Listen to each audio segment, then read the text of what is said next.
Hello बच्चों, चलिए प्रश्न को समझते हैं। प्रश्न है आपके सामने कि निम्न अभिक्रिया पर विचार कीजिए। पहला विकल्प दे रखा है आपके सामने, एक है बेंजोइल क्लोराइड COCl। इसकी अभिक्रिया करा रहे हैं आप हाइड्रोजन के साथ में पैलेडियम और बेरियम सल्फेट की उपस्थिति में, तो इससे आपको ए मिल रहा है। तो आपसे पूछा जा रहा है कि उत्पाद ए है। पहला विकल्प दे रखा है C6H5CH, दूसरा विकल्प है आपके फिनॉल, तीसरा विकल्प C6H5COCH, चौथा विकल्प है आपके क्लोरोवेंजीन। तो आपको बताना है ए, बी, सी और डी विकल्प में से हमारा जो उत्पाद ए होगा वो क्या होगा। तो दिए गए प्रश्न की जो मुख्य अवधारणा ये है कि आपको पता होना चाहिए यहाँ पर उत्पाद हमको क्या प्राप्त हो रहा है। तो प्रश्न की मुख्य अवधारणा ये है कि आपको उत्पाद की जानकारी होनी चाहिए। तो हमारे सामने क्या दे रखा है, देखिए आपके सामने बेंजीन के ऊपर लगा रखा है आपने oil chloride C double bond Cl, और साथ में ले रखा है आपने हाइड्रोजन। तो हाइड्रोजन ले रखा है काय की उपस्थिति में, ले रखा है ले रखा है आपने पैलेडियम और बेरियम सल्फेट की उपस्थिति में, पैलेडियम और बेरियम सल्फेट। चूंकि आप सभी लोग जानते हैं कि हाइड्रोजन का योग करने का मतलब होता है, देखिए हाइड्रोजन का योग करने का मतलब होता है आपके अपचयन करना। तो यहाँ पर क्या हो रहा है, अपचयन हो रहा है।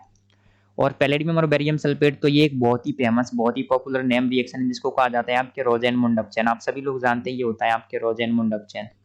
अब रोजेनमुंड अपचयन क्या होता है, विशेष परिस्थितियों में कराया जाता है। तो यहाँ पर क्या होता है, अगर आप इसका अपचयन कराते तो आपके जो रोजेनमुंड अभिक्रिया होती है उसकी क्रियाविधि कुछ इस प्रकार की होती है। तो देखिए यहाँ पर क्या है, आपके ऑयल क्लोराइड इसके साथ में रिएक्शन करता है आपके पैलेडियम, और पैलेडियम अभिक्रिया करके क्या बना लेता है, एक मध्यवर्ती बनाता है कुछ इस प्रकार का। तो आप देखेंगे कुछ इस प्रकार का एक मध्यवर्ती होता है। तो ये बना लेता है यहाँ पर C डबल बॉन्ड O, यहाँ पर जाता है पैलेडियम और यहाँ पर जाता है क्लोरीन।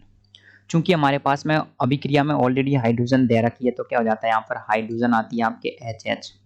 तो क्या होता है, देखिए आपके यहाँ से क्या हो जाता है, HCl अलग हो जाता है। देखिए आपके क्या हो जाता है, कुछ इस प्रकार से ये अलग हो जाता है, HCl अलग हो जाएगा। आपको यहाँ से क्या हो जाएगा, HCl अलग हो जाएगा, और यहाँ क्या हो जाएगा, आपके जो पैलेडियम है वो हमको ऐसे कैसे प्राप्त हो जाएगा, और जो ये H होता है वो यहाँ पर प्राप्त हो जाता है। तो कुछ इस प्रकार से हमारे पास में एक उत्पाद बनता है जो होता है आपके, देखिए COOH, ये आपके एल्डिहाइड, और साथ में आपको HCl प्राप्त होगा। और पैलेडियम हमको ऐसे कैसे प्राप्त होता है, क्योंकि ये क्या उत्प्रेरक हमको अभिक्रिया के अंत में ऐसा की ऐसा प्राप्त हो जाता है। तो हमारा जो उत्पाद आएगा वो आ जाएगा आपके, क्या आ जाएगा, देखिए हमारा उत्पाद आ जाएगा C6H5COOH। ये क्या है आपके, इसको बोला जाता है आपके एल्डिहाइड। तो ये आपके एल्डिहाइड है, इसका जो सूत्र होगा वो आ जाएगा C6H5CHO। तो आप कह सकते हैं कि जो रोजेनमुंड अपचयन होता है वो क्या करता है, जो आपके ऑयल क्लोराइड होता है उसको क्या करता है, आपके एल्डिहाइड तक परिवर्तित कर देता है। तो हमारे प्रश्न का जो उत्तर आएगा वो उसमें आपके जो विकल्प में दिए गए विकल्पों में से आना चाहिए C6H5CH वाला विकल्प हमारा सही विकल्प होगा। तो हमारे प्रश्न का सही उत्तर आ जाएगा विकल्प नंबर 1।